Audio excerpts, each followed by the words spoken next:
video is based on international trade, and it's looking at the topic of protectionism. So actually it's pretty much an argument against international trade.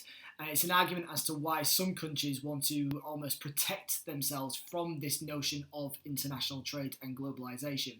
So the video is going to be in the context of America versus China, because in the last 5 to 10 years, the economic tension between these two economic superpowers has massively heightened, especially with Donald Trump when he was the president.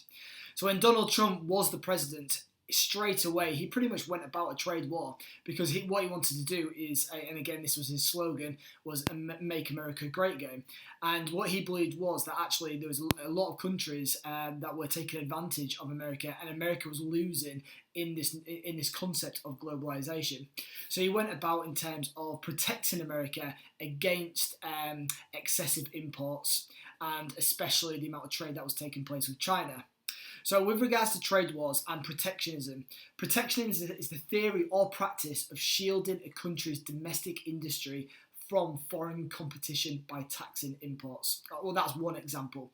You could do it via quotas, you could do it via subsidies, but within this specific video, we are going to be looking at it in terms of taxing imports, because that is what a tariff is. So in terms of a tariff is a tax imposed by a government on imports or exports of a good. Depends what obviously viewpoint you're looking at it from. So besides being a source of revenue for the government, import duties can also be a form of regulation of foreign trade and policy that taxes foreign products to encourage or safeguard domestic industry. So there's lots of different reasons why they might do it. Perhaps it's based on specific industries they want to protect. Maybe they've got infant industries which need protecting for them to develop, and at the moment they believe there's too much foreign competition. Perhaps they've got sunset industries, and those sunset industries are industries that they are coming to decline, but perhaps they're massive employers and they're really worried about the amount of, again, international competition and the impact that's having on the industry, and in terms of possibly causing that structural unemployment. So again, they may do it to try and protect that. Another reason could be because to protect their dominance in the world economics. And I think that's, I suppose, a little bit of a point between America and China. That obviously China are competing with America for that the highest point of GDP, and maybe America are a little bit threatened by how fast China has developed in the last 10 to 20 years. So what we're going to look at is we're going to look at the diagram to begin with. So if I just kind of move out the way here, and we can see we've got, you have to remember when we're looking at tariffs, we are looking at it from like a micro point of view, because we're looking at an individual product. So let's imagine, and I've done a video based on this already, I've done a video on dumping and the dumping of steel. So let's say that America, they were really, really worried about their steel industry, and let's say it could be perhaps maybe a sunset industry where it's just failing to compete and it needs desperate protection, or it will just collapse. So with China and their amount of subsidies in steel, they can obviously offer at a much lower price than what America can domestically. So if we see the market equilibrium here for American steel, obviously it's much higher than, for example, China.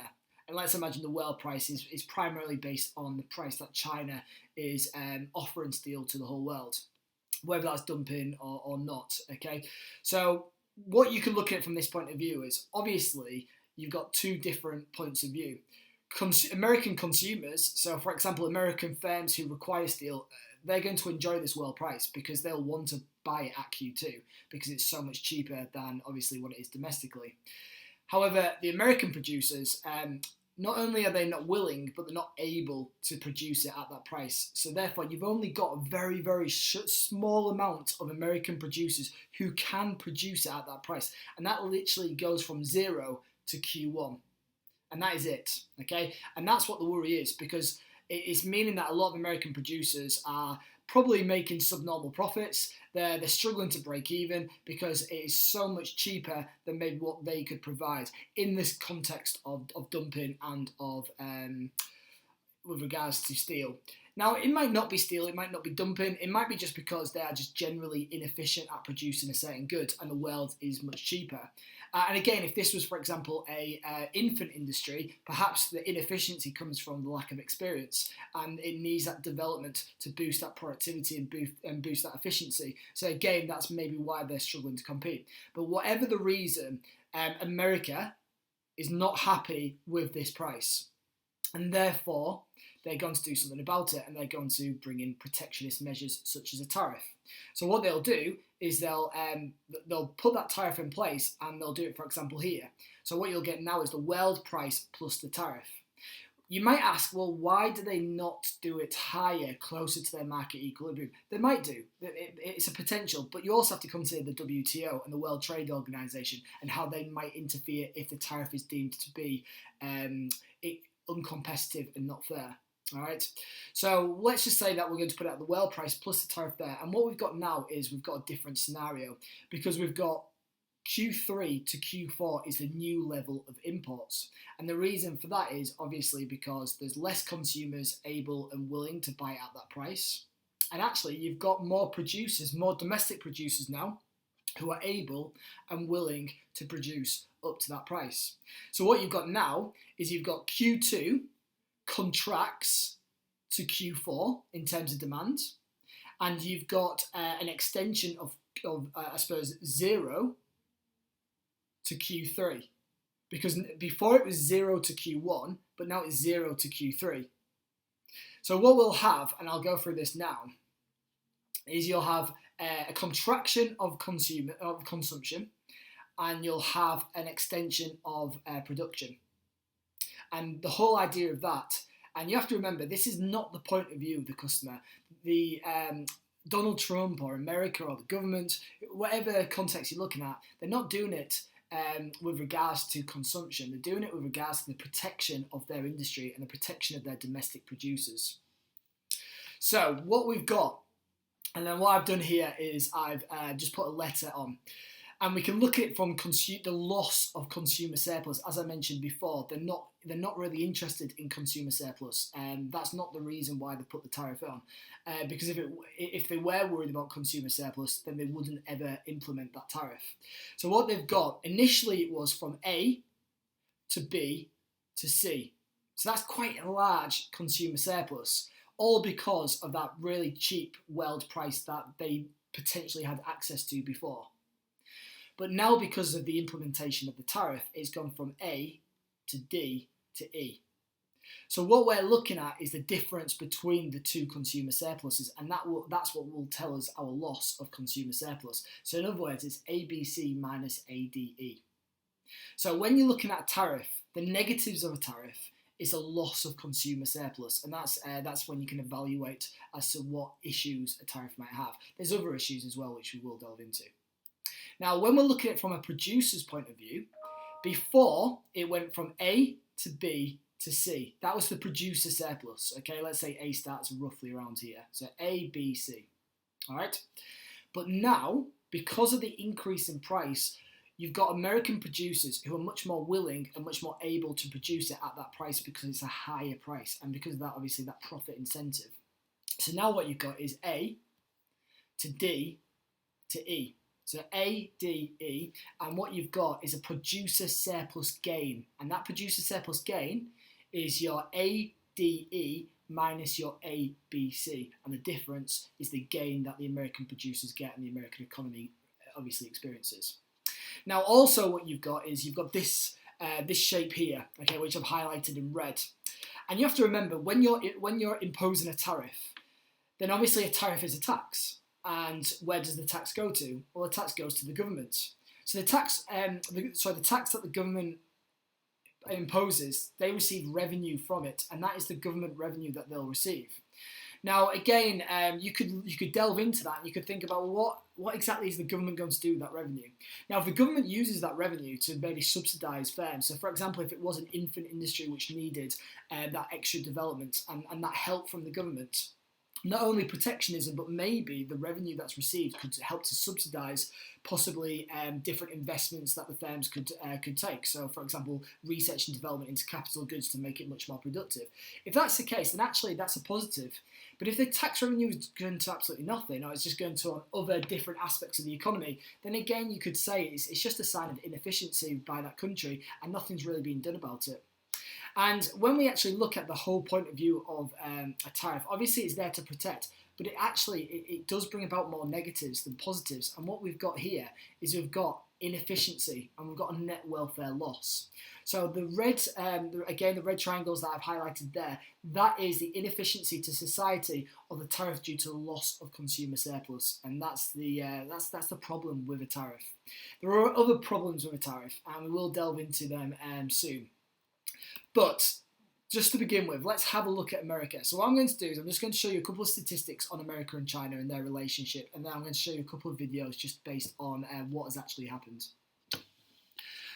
So this was data that was presented in 2018 by the IMF, and it was their World Economic Outlook. And obviously you can get more up-to-date data now, but because obviously in 2020 it's forecasted. But we can see from 1980 the rapid development that China has experienced in this time frame, especially from, for example, the likes of 2005, where it really, really does increase at a rapid rate. And the US, they're clearly concerned about China's power and their increase in power. They've massively developed from their manufacturing sector, and we can see, if we have a look at household objects, we can see the amount of products that are made in China. And when you consider it from the point of view of, for example, China being nicknamed the factory of the world, then it shows that we're struggling to compete with China in certain industries. So we've already seen from the 1980s the UK's failure to be able to compete globally with countries like China in the manufacturing sector. We've seen deindustrialisation in the UK because of that, and we've seen the UK obviously delve into the tertiary sector more. And with regards to obviously all these goods that are coming from China, obviously we're paying for them and we're fueling their GDP, and we're obviously spending and giving them their injections into their economy.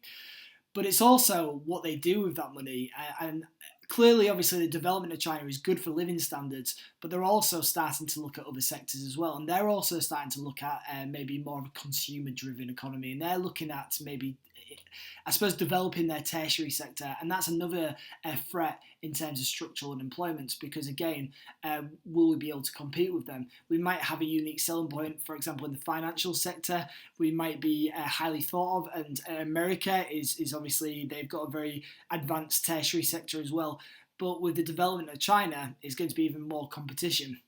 So that's a bit of a concern.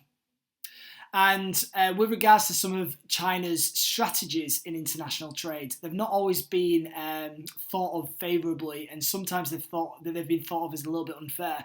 And I think America is a little bit concerned in terms of how much influence they can have over China, and actually if China are willing to collaborate and communicate as effectively as some other countries are with America. And I think America they are worried about that power struggle that they might have to face with China. And again, China, they've carried out devaluation and policies and strategies like that to give them even more of an advantage. And we can see in 2020, America's trade deficit with China was $26.4 billion, which is a very, very significant amount. And we can see how that's really helping to just further economic growth within China. So what I'm going to do is I'm just going to show you a quick video now based on this tension. China should love us. China. Could the United States and China be on the brink of a trade war? Maybe, if President Donald Trump follows through on his campaign promise to tax their imports. So what is it about the US-China trade relationship that Trump isn't a fan of? Well, he doesn't think it's fair. Let's start with the numbers. Trade in goods and services between the two is huge, $659.4 billion in total to be precise. $161 billion worth of goods from America were sent to China that year, while Chinese goods imported to the US stood at $497.8 billion. So what does that mean? It means the US had a trade deficit totaling $336.2 billion in 2015, 6.6% more than the previous year. Which brings us back to President Trump and why he is so annoyed with China. Because we can't continue to allow China to rape our country, and that's what they're doing. That's why, while on the campaign trail, the president promised to impose huge tariffs on the Chinese. This could be anywhere between 10% and 45%. So what exactly does that mean? Well, let's use this cup of tea as an example. Now, say I'm a Chinese tea maker, and right now it costs me about $1 to import this Chinese tea into the United States. Well, if Donald Trump introduces a 45% tariff on all goods from China, this one cup of tea will now cost $1.45 to get into the United States. And you're probably wondering who's going to have to pay that price? Well, it's going to be me, the consumer.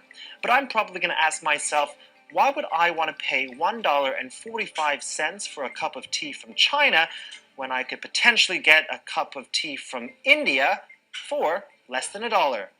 And that could badly hurt Chinese companies and their products. It would be the first volley in a US-China trade war.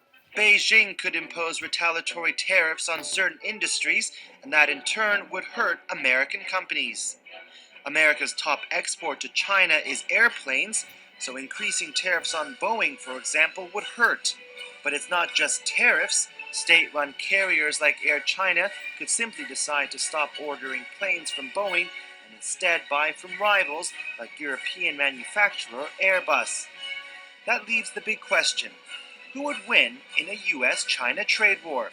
The Chinese say they're ready for any potential protectionist actions and that their economy would remain strong. Over the last couple of years, the Chinese have shifted its economy away from a manufacturing one to a consumption-based one. Trade made up just 28.6% in 2016, down from 36.3% in 2015. China has also been trading more and more with countries with a growing consumer base like India. And finally, the two could spark a trade war over China's currency, the yuan. President Trump has been critical of the yuan, saying throughout his campaign that Beijing is unfairly devaluing it, making Chinese exports more attractive. Even after winning the election, he tweeted, "Did China ask us if it was okay to devalue their currency, making it hard for our companies to compete?" It's unclear if President Trump will actually impose a 45% tariff on goods imported from China, but one thing is for certain, it won't be hurting just the Chinese and American economies. It has the potential to leave the entire globe with an upset stomach. Phil Hahn. So, as we can see from this data from the BBC, the video that I showed you earlier was before all this took place. So this was when, obviously, Donald Trump was threatening the tariffs, and this is what happened. So we can see here that, obviously, on the 23rd of March, tariffs took immediate effect, with $3 billion worth hitting China. China then retaliated with $3 billion worth themselves, and then obviously the US implemented more and more, and it was a growing list of products that were going to be hit with tariffs, and then China did the same. And this continued, and we can see here on the 6th of July, $34 billion worth, which we can see that actually, when you look at it from this point of view, both countries are losing. Both countries are not necessarily winning from this trade war. Both countries are being obviously hit. And when we think about it from the point of view of the US, because the US has been so reliant on China, you could delve into, I suppose, the price elasticity of demand of these imports. You can make the imports more expensive. You can make it so, obviously, you try to reduce the attractiveness of these imports from China. But if there is a lack of alternatives and there are a lack of substitutes, then America might be forced still to pay them. And also, when you look at it for, yes, this is to do with devaluation, but you can start to adopt similar points from, for example, the J curve.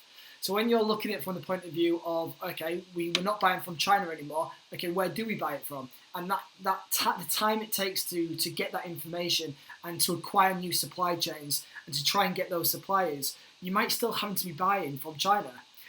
And therefore, all it's doing is just, I suppose, adding unnecessary costs to these American companies and these American consumers of Chinese products because you're placing those tariffs on it.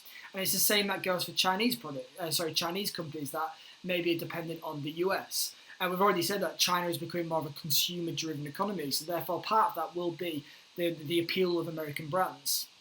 And all you're doing now is making that more expensive. I've already seen what happens to consumer surplus. Now, if it's inelastic and they're still having to buy, then it's just meaning that obviously it's adding to the cost to those consumers. If, for example, there are domestic substitutes, then yeah, okay, hopefully it would work and it hopefully develop those economies. But actually, in some of these scenarios, these industries, they were nowhere near ready to facilitate the demand that might now come because obviously China is no longer potentially an option. And therefore they require investment. And if they're not getting that investment, then obviously there's going to be problems and there's going to be maybe supply shortages. And again, if you think, okay, we're not going to buy from China, but where else can we buy it from? Then you still be an import reliant, whether that's India or China. So sometimes there are a lot of economists who completely disagree with the notion of protectionism because they believe that there is no winner, because usually what happens is just retaliation. And when Donald Trump placed tariffs on Europe, they placed tariffs on Canadian goods, Mexican goods. What happens? Just retaliation. So when we start to evaluate protectionist measures such as tariffs, what we can look at is the following. Number one, retaliation. Does anybody actually win? Because if you're just going to face tariffs yourselves, then actually you could say that you're punishing the customers within all the companies within your economy. Because if, for example, these American companies, they were dependent on demand from Europe, but now because you put a tariff on European goods, Europe have just retaliated and put a tariff on American goods, then those American companies are obviously going to suffer. And it even got so strategic that in Canada, Canada started to place tariffs on not necessarily goods that they import a lot of from America, but they based it on political tariffs. So what they did was they looked at some of these Republicans that were pretty influential in these tariffs, and they targeted their homelands, they targeted their home states, and they looked at, okay, well, what do they manufacture? What are their biggest products of production? Let's place a tariff on them, and let's hit them where it hurts. So it can get quite personal as well. Does it depend on the price elasticity of demand for those imports? Because if you're still having to pay for those imports, now you're just going to have to pay more. And like I said, in the short term, the price elasticity of demand could be inelastic. Yes, in the long term, probably it'll be elastic, but in the short term, it could be inelastic, and that could be a problem. And if it does create a trade war, what could it escalate to? And that's a real worry. We don't want this tension to escalate too much, where it actually goes from economic tension and economic trade wars to some other form of war.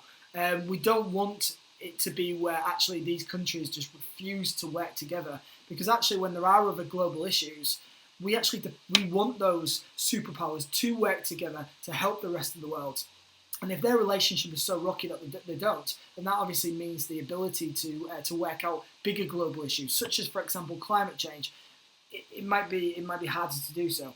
Now, obviously, with Biden in power now, it might ease a little bit of that tension, and we can already see that with Donald Trump, he removed from the Paris Protocol. He didn't want anything to do with climate change, but Biden's already got them back in, and that might start to improve relationships with America and China because they'll be working together on climate, and hopefully then they can work together on trade as well.